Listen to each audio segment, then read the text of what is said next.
Hello students, how are you all? I hope you all are fine. I am Sharandeep Kaur and today we are going to continue our chapter coordination compounds. कल रजे हमने VBT valence bond theory complete कर ली थी. आज हम next theory start कर रहे हैं, crystal field theory, जिसको हम CFT भी बोलते हैं. ठीक है, तो सबसे पहले ये देखते हैं कि जो क्रिस्टल फील्ड थ्योरी थी, ठीक है, इसकी मेन अजम्पशंस क्या थी. पहले तो क्रिस्टल फील्ड थ्योरी का कंसेप्ट आया क्यों, बिकॉज जो हमारी वैलेंस बॉन्ड थ्योरी थी ना, उसमें काफी सारी लिमिटेशंस थी. ठीक है, जिनको फुलफिल करने के लिए या फिर जिनको बैलेंस करने के लिए, खत्म करने के लिए CFT को बनाया गया. ठीक है, तो CFT क्या अजम्पशंस लेके चला था, या फिर हम ये बोल सकते हैं कि CFT के पोस्टुलेट्स क्या थे. क्लियर है. तो CFT के पोस्टुलेट्स ये थे बेटा. सबसे पहले ये क्या मान के चला था, it assumes ligand metal bond to be purely ionic. It doesn't explain the covalent nature. जो क्रिस्टल फील्ड थ्योरी थी, इसने क्या माना था कि जो लिगेंड एंड मेटल का जो बॉन्ड होता है वो क्या होता है, आयनिक होता है. ठीक है, प्योरली आयनिक होता है, उसमें कोई भी कोवेलेंट कैरेक्टर, कोवेलेंट नेचर बिल्कुल भी नहीं होता. लेकिन हमें पता है वैलेंस बॉन्ड थ्योरी जो थी वो क्या मान के चली थी कि जो लिगेंड एंड मेटल है, इनका जो बॉन्ड है वो क्या है, कोवेलेंट है या फिर कोऑर्डिनेट बॉन्ड है.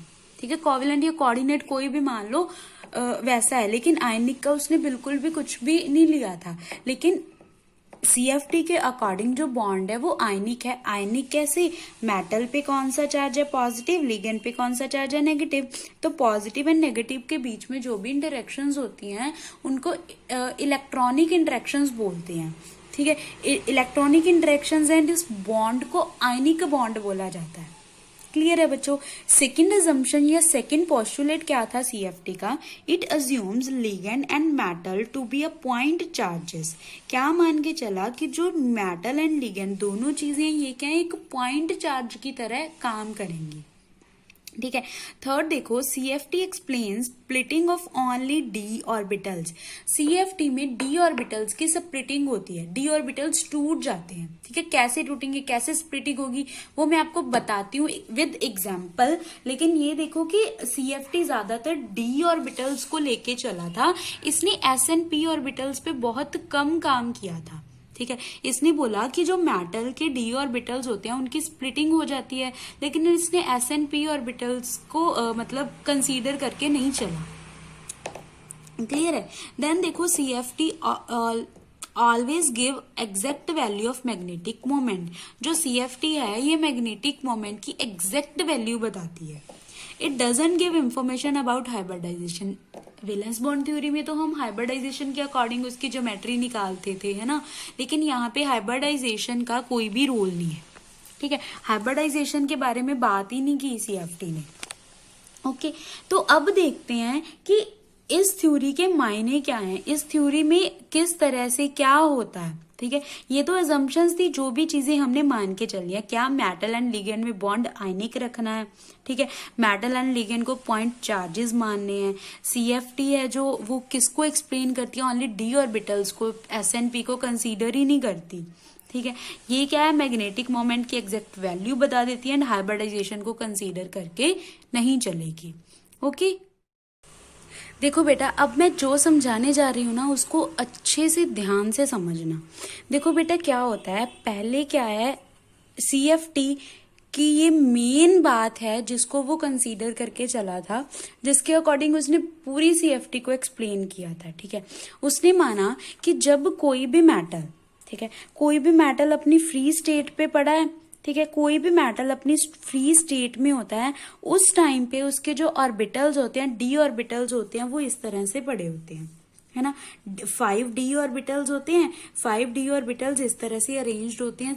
सारों की एनर्जी क्या होती है, सेम होती है, एक ही लेवल पे है. इसका मतलब इनकी एनर्जी सेम है. जब एनर्जी सेम होती है उनको क्या बोला जाता है बेटा, डीजेनरेट ऑर्बिटल्स. ठीक है, जब भी क्या है, एनर्जी सेम होती है ऑर्बिटल्स की, उनको डीजेनरेट ऑर्बिटल्स बोला जाता है. तो जब फ्री स्टेट में पड़ा है कोई भी मेटल, उस टाइम पे हमारे पास क्या है, डीजेनरेट ऑर्बिटल्स पड़े हैं, मतलब सारों की एनर्जी क्या है, बिल्कुल सेम है. ठीक है, एक ही लेवल पे पड़े हैं। लेकिन जब कोई भी लिगेंड्स है, ठीक है, उसको सफेरिकली अप्रोच करते हैं, ये मेटल था, फ्री था, कोई लिगेंड नहीं लगा इसके साथ। जब मेटल को लिगेंड्स सफेरिकली अप्रोच करते हैं, अब हमें पता है सफेरिकल तो कोई डायरेक्शनल नहीं होता है ना, सफेरिकल में क्या होता है, सारी डायरेक्शन सेम ही होती हैं। तो मेटल ने सफेरिकल फील्ड में क्या हुआ कि सारे लिगेंड्स हर डायरेक्शन से सेम उसको अप्रोच कर रहे हैं मेटल को। जब लिगेंड्स मेटल को अप्रोच करते हैं तब मेटल की एनर्जी में चेंज आता है। तो मेटल के जो डी ऑर्बिटल्स होते हैं ना, उनकी एनर्जी में भी चेंज आएगा। ठीक है, क्या चेंज आएगा कि जब सफेरिकली अप्रोच कर रहे हैं मेटल को सारे लिगेंड्स, तब क्या होगा, मेटल की एनर्जी इंक्रीज हो जाएगी। ठीक है, इंक्रीज कब होती है, रिपल्शंस के टाइम पे। ठीक है, इंक्रीज एनर्जी का होता है रिपल्शंस के टाइम पे। खुद देखो बेटा, हमें पता है जब भी रिपल्शंस होंगी, है ना, जब भी क्या आ रही हैं, रिपल्शंस आ रही हैं, तो रिपल्शंस में स्टेबिलिटी बढ़ती है या अनस्टेबिलिटी। ऑब्वियसली अगर कोई चीज रिपेल करिए, हम नहीं चाहते रिपेल करें, तो ऑब्वियसली क्या है, अनस्टेबिलिटी होगी ना। तो क्या है, अनस्टेबिलिटी जो है वो इंक्रीज कर रही है। एंड अनस्टेबिलिटी कब आती है, जब एनर्जी ज्यादा हो या कम हो। अनस्टेबिलिटी आती है जब एनर्जी ज्यादा हो। ठीक है, तो इसका मतलब क्या है, अगर रिपल्शंस हो रही हैं तब एनर्जी इंक्रीज करती है। तब जब लिगेंड्स सारी डायरेक्शन में इक्वली अप्रोच करेंगे मेटल को, तो लिगेंड्स के बिटवीन या फिर मेटल के जो इलेक्ट्रॉन्स हैं उनमें क्या होंगी, रिपल्शंस होंगी। ठीक है, तो एनर्जी क्या करेगी, सभी की इंक्रीज कर जाएगी। ठीक है, सारे ऑर्बिटल्स पड़े हैं हमारे पास, डीजेनरेट ऑर्बिटल। जब डी ऑर्बिटल्स को जो लिगेंड्स हैं वो सफेरिकली अप्रोच कर रहे हैं, सफेरिकल फील्ड में इनकी एनर्जी इंक्रीज कर जाएगी ड्यू टू रिपल्शंस। ठीक है, एनर्जी इंक्रीज करेगी, लेकिन यहाँ पे भी जो ऑर्बिटल्स है वो डीजेनरेट ही रहे हैं, बिकॉज चाहे एनर्जी इंक्रीज कर गई लेकिन एनर्जी रही तो सेम ना सभी की। ठीक है, इन सभी की एनर्जी तो इक्वल होगी, इससे डिफरेंट हो गई लेकिन एनर्जी तो सेम ही है ना, एक लेवल पे ही पड़े हैं, ये भी डीजेनरेट है। बट अगर मेटल को लिगेंड्स ऑक्टाहेड्रल फील्ड में अप्रोच करते हैं, ऑक्टाहेड्रल फील्ड मतलब इस तरह का, इसको हम ऑक्टाहेड्रल फील्ड बोलते हैं ना, ये होती है ऑक्टाहेड्रल स्ट्रक्चर। तो अगर ऑक्टाहेड्रल फील्ड में मेटल्स को लिगेंड्स अप्रोच कर रहे हैं, तब रिपल्शंस भी होंगी या डायरेक्शंस भी होंगी। ठीक है, कैसे होंगी, क्यों होंगी, वो मैं आपको अभी बताती हूँ, बस थोड़े टाइम में। आप ये देखो, जब भी रिपल्शंस हो रही हैं या अट्रैक्शन हो रही है, कुछ भी हो रहा है, बस सीधी सी बात है कि जब मेटल को लिगेंड्स ऑक्टाहेड्रल फील्ड में अप्रोच करेंगे तब क्या होगी, डी ऑर्बिटल्स की एनर्जी स्प्लिट हो जाएगी। डी ऑर्बिटल्स की जो एनर्जी है वो स्प्लिट हो जाएगी। ठीक है, स्प्लिट हो जाएगी, कुछ ऑर्बिटल्स नीचे चले गए, कुछ ऑर्बिटल्स ऊपर चले गए। मतलब कुछ ऑर्बिटल्स की एनर्जी इंक्रीज कर गई, कुछ की एनर्जी डिक्रीज कर गई। ठीक है, लेकिन ये ध्यान रखना है, जितनी एनर्जी इंक्रीज करेगी उतनी ही एनर्जी डिक्रीज करेगी। क्लियर है? तो मतलब अगर हम इन दोनों की एनर्जी को सम करें तो क्या आना चाहिए, हमारा 0 आना चाहिए। क्लियर है? अब क्या होते हैं रजित, 3 ऑर्बिटल्स की एनर्जी कम हो जाती है, 3 ऑर्बिटल्स की बढ़ जाती है। जिनकी एनर्जी बढ़ी मतलब उनमें रिपल्शंस हुई। ठीक है, इसलिए इंक्रीज करी ना एनर्जी। ठीक है, अब देखो जो ऑर्बिटल्स इंक्रीज कर रहे हैं वो कौन कौन से हैं, dx² - y² एंड dz²। जो डिक्रीज कर रहे हैं जिनकी एनर्जी, वो क्या है, dxy, dyz एंड dzx।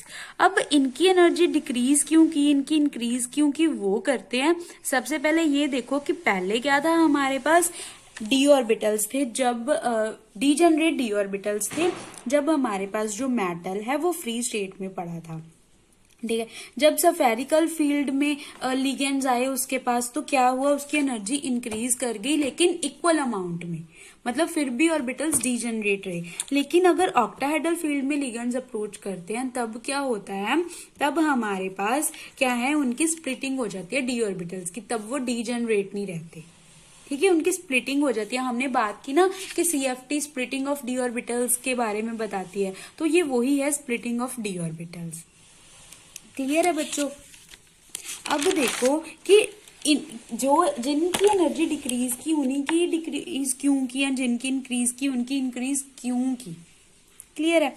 ये देखो बेटा, हमने क्या किया है, हमने 5 ऑर्बिटल्स बनाए हैं जो भी d ऑर्बिटल के होते हैं, dxy, dyz, dzx, dx² minus y square and dz²।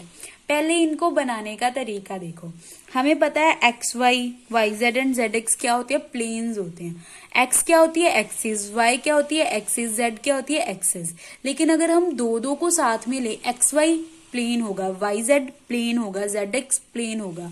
तो अगर हम डी की बात करें, डी की शेप क्या होती है, डी ऑर्बिटल्स की डबल डंबल लाइक, एक डंबल ये, दूसरा डंबल ये।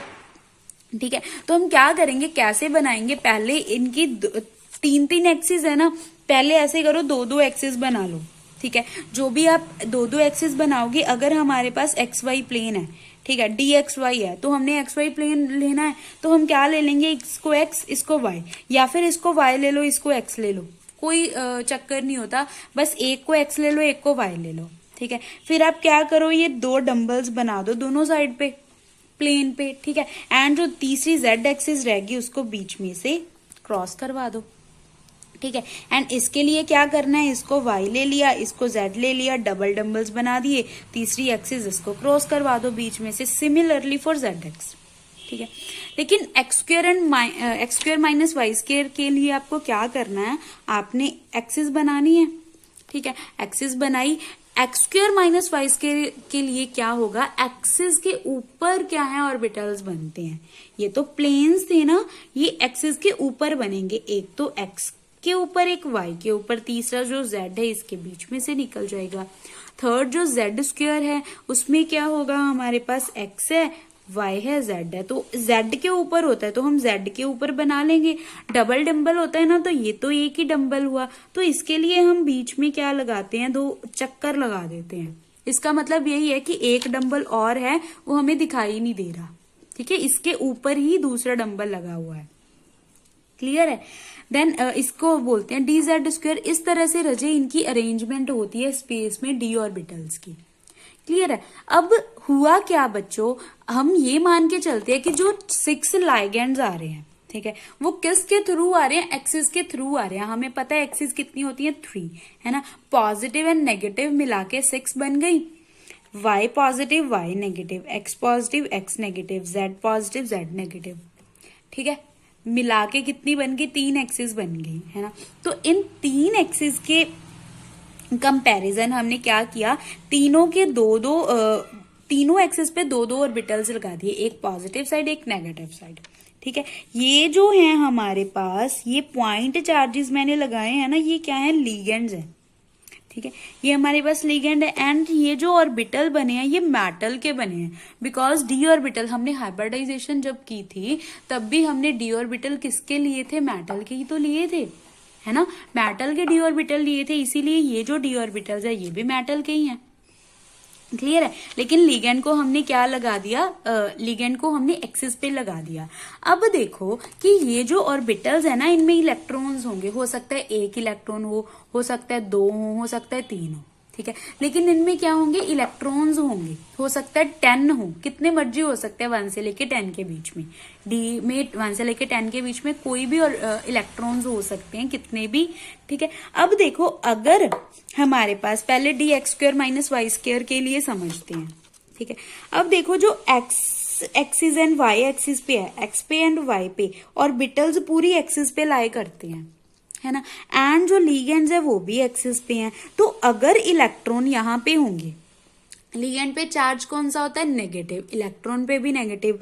मान लो एक्स एक्सिस में एक इलेक्ट्रॉन पड़ा है, ठीक, अगर एक्स एक्सिस पे कोई इलेक्ट्रॉन पड़ा है, ठीक है, यहाँ पे, ठीक है, डी ऑर्बिटल में, एंड यहाँ पे क्या है हमारे पास, एक और लिगेंड बड़ा है, लिगेंड का भी नेगेटिव चार्ज, तो ये क्या करेंगे बेटा, रिपेल करेंगे, डायरेक्टली रिपेल करेंगे, बिकॉज पूरी एक्सिस पे पड़े हैं।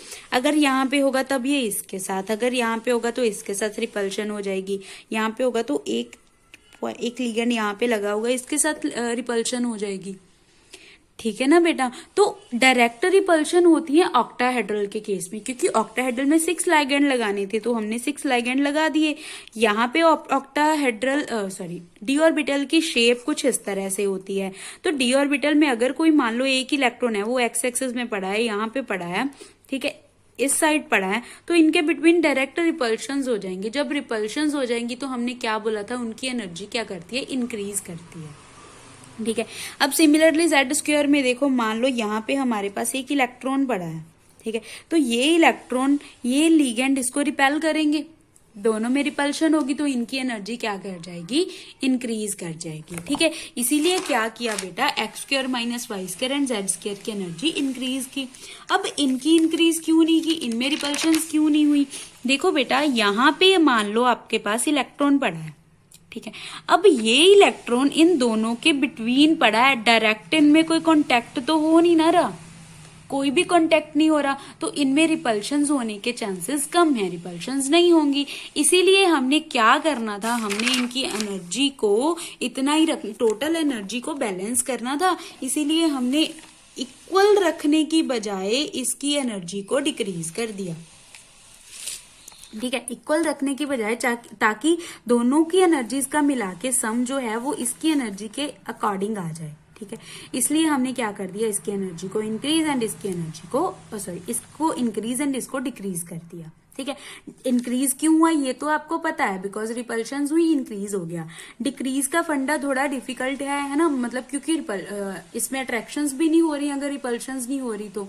ठीक है, तो डिक्रीज इसलिए किया है बिकॉज हम एक तरह से अट्रैक्शन ही मान के चलेंगे, अगर इनमें कोई कुछ हो ही नहीं रहा तो रिपल्शन तो नहीं हो रही है ना, रिपल्शन नहीं हो रही है तो मतलब इनमें बॉन्डिंग हो सकती है। क्लियर है?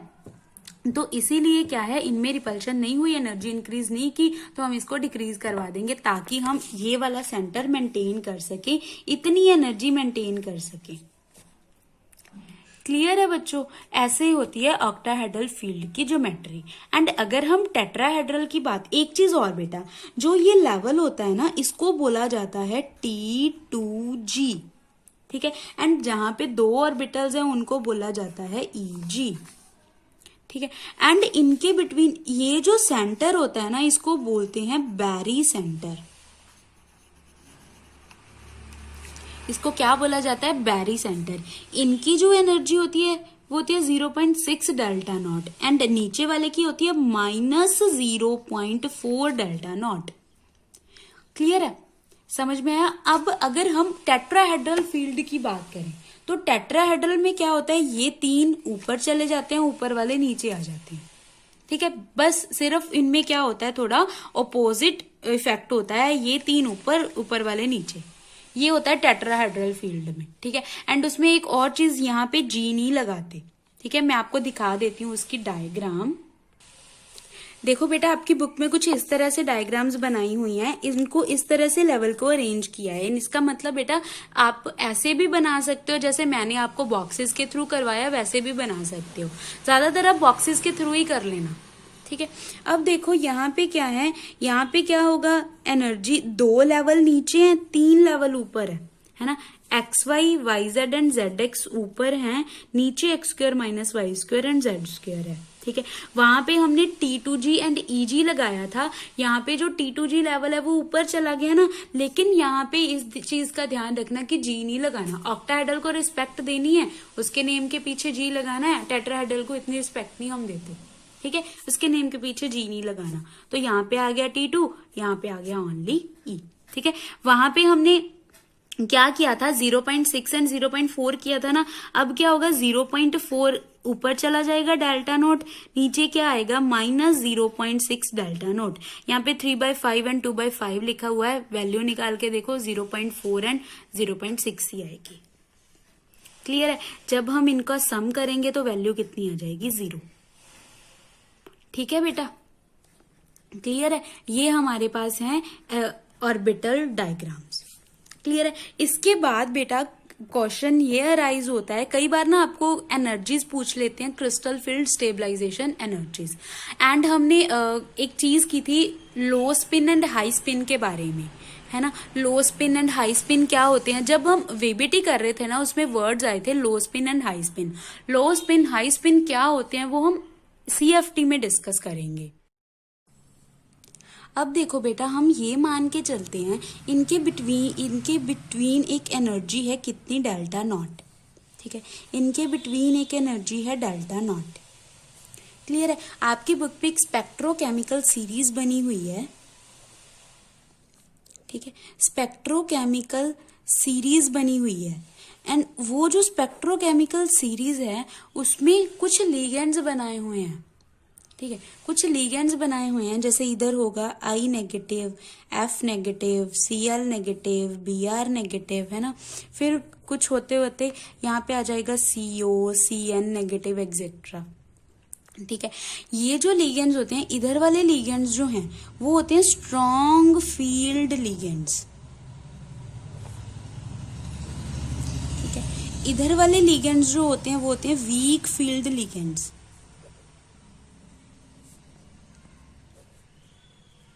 क्लियर है बच्चों। जो स्ट्रॉन्ग फील्ड लिगेंड्स होते हैं इनका मतलब क्या है कि इनमें जो एनर्जी है ना वो काफी ज्यादा है। ठीक है, ये जो डेल्टा नॉट एनर्जी है ये बहुत ज्यादा है, डेल्टा नॉट एनर्जी बहुत ज्यादा है, उनको हम क्या बोलते हैं, स्ट्रॉन्ग फील्ड लिगेंड्स। इन दोनों के बिटवीन जो एनर्जी है अगर वो कम है तो वो होते हैं वीक फील्ड लिगेंड्स। क्लियर है। अब लो स्पिन एंड हाई स्पिन का क्या केस है, मान लो हमारे पास हम D1 की बात कर रहे हैं, D1 है, D1 में हमने क्या करना है, अगर हमने D1 में, ठीक है, एक इलेक्ट्रॉन भरना है तो यहाँ पे हम एक इलेक्ट्रॉन भर देंगे। ठीक है, अगर हमारे पास हम दो केसेस कर रहे हैं, जब हमारे पास इसकी एनर्जी कम है इसकी एनर्जी ज्यादा, यहाँ पे हम एनर्जी कम लेके चल रहे हैं, ये वाली यहाँ पे ज्यादा लेके चल रहे हैं, पहले तो हम नीचे से ही फिलिंग शुरू करेंगे ना इलेक्ट्रॉन की, तो चाहे हम कम वाले में भरे चाहे ज्यादा वाले में भरे, अभी तो एनर्जी का कंसेप्ट ही नहीं ना आया। 1 इलेक्ट्रॉन भरना था, हमने भर दिया। 2 इलेक्ट्रॉन भरेंगे, भर दिए। 3 इलेक्ट्रॉन भरेंगे, भर दिए। अब जब D4 आएगा, ठीक है, 4th इलेक्ट्रॉन के 2 चांसेस हैं। ठीक है, या तो हम क्या है 4th जो है हमारे पास, ठीक है, उसको हम क्या कर दे, यहाँ पे भर दे। ठीक है, या फिर हम 4th को इसी में ही पेयरिंग कर दें। क्लियर है। या तो हम 4th जो इलेक्ट्रॉन है वो ऊपर ले जाएं, इसमें फिलिंग कर दे, या फिर 4th इलेक्ट्रॉन को नीचे ही भर दें। 2 चांसेस हो गए ना। अब अगर ऊपर गया तो क्यों गया, नीचे गया तो क्यों गया। ठीक है, देखो बेटा, अगर ये जो डेल्टा नॉट एनर्जी है ये कम है, ठीक है, ये एनर्जी जो है ये कम है, तो इलेक्ट्रॉन क्या करेगा, छलांग लगा के ऊपर चला जाएगा। ठीक है, लेकिन अगर यहाँ पे एनर्जी ज्यादा है तो इसको वो बैरियर क्रॉस करना मुश्किल हो जाएगा। ठीक है, इजी नहीं होगा, डिफिकल्ट होगा इसके लिए, इलेक्ट्रॉन के लिए ऊपर जाना अगर ये एनर्जी ज्यादा है। मानो एक वॉल है, बहुत बड़ी है, ठीक है, तो उसमें से छलांग लगा के दूसरी पार जाना डिफिकल्ट होगा। लेकिन अगर हमारे पास वो वॉल छोटी सी है, ठीक है, तो हम उसको पार कर सकते हैं इजीली। ठीक है, तो इसने वही किया, अगर ये वॉल छोटी है, ये बैरियर हमारा छोटा है, तो इलेक्ट्रॉन ऊपर चला जाएगा। अगर ये बैरियर बहुत बड़ा है, इसकी एनर्जी बहुत ज्यादा है, तो ये ऊपर नहीं जाएगा, नीचे ही रह जाएगा। ठीक है, तो हम क्या बोलेंगे, ये जो है अगर ऊपर चले गए ये होते हैं हाई स्पिन। ठीक है, जो नीचे ही रह गए वो होते हैं लो स्पिन। ठीक है, जो ऊपर चले गए हाई स्पिन, जो नीचे रह गए वो लो स्पिन होते हैं। ठीक है, ये high spin and low spin की एग्जांपल्स मतलब के तरीके होते हैं कि हाई स्पिन क्यों हुआ, लो स्पिन क्यों हुआ। हाई स्पिन उसको बोलते हैं जो ऊपर चले गए, लो स्पिन वो होते हैं जो नीचे रह गए। अब देखो, अगर ज्यादा होगी एनर्जी, जो स्ट्रॉन्ग फील्ड लिगेंड्स होते हैं ना उनको हाई स्पिन भी बोला जाता है, सॉरी उनको लो स्पिन भी बोला जाता है। ठीक है, एंड जो वीक फील्ड होते हैं उनको हाई स्पिन बोला जाता है। ठीक है, बिकॉज एनर्जी कम थी तभी तो ऊपर गया, तभी तो वो हाई स्पिन बना। क्लियर है बेटा। अब आपको क्या करना है, D4 से लेके D10 तक, D1 से ही ले लो, D1 से लेके D10 तक हाई एंड लो स्पिन की एनर्जी लेवल डायग्राम्स बनानी है इस तरह से।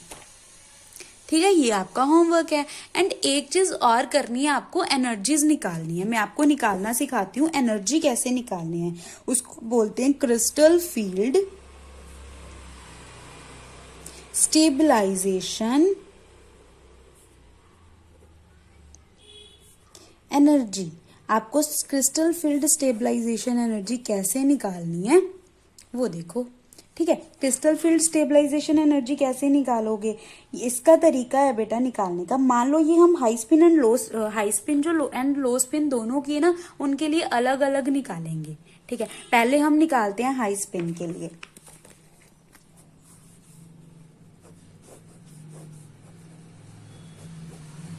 हाई स्पिन में D4 के लिए निकाल रहे हैं। ठीक है, D4 के लिए निकाला। तो देखो हाई स्पिन में हमें पता है ये जो एनर्जीज थी, नीचे वाले की एनर्जीज कितनी होती थी ऑक्टाहेड्रल में। ऑब्वियसली हम ऑक्टाहेड्रल की बात करें, अगर नीचे 2 हैं 3 है। देखो इसका नेम क्या था, T2G, इसका नेम क्या था, EG, याद है ना। तो T2G लेवल के लिए एनर्जी क्या थी हमारी, बता सकते हो। हमने किया था ना जब स्प्लिटिंग की थी। मान लो ये सेंटर है। ठीक है, तो इसकी जो एनर्जी थी वो थी 0.4 डेल्टा नोट, ऊपर वाले की थी 0.6 डेल्टा नोट। ठीक है, हमने उसके अकॉर्डिंग निकालना है। अब देखो नीचे हमारा था 0.4 डेल्टा नोट, 0.4 के साथ कितने इलेक्ट्रॉन्स हैं 0.4 वाले लेवल में, 3 हमने पुट कर दिए। प्लस ऊपर वाला जो लेवल है 0.6, उसमें कितने इलेक्ट्रॉन है, 1। ठीक है, इज इक्वल्स टू, इसकी वैल्यू निकाल दो, क्या आएगी, -1.2 plus 0.6 is equals to -0.6 delta nought, इसकी वैल्यू आ जाएगी। यहाँ पे डेल्टा नॉट था ना बेटा, ये जो हमने सिंबल लेके चले, तो इसकी यूनिट डेल्टा नॉट ही रहेगी। क्लियर है, ये डेल्टा नॉट क्यों लगाया है, फॉर द ऑक्टाहेड्रल, ये ऑक्टाहेड्रल बता रहा है।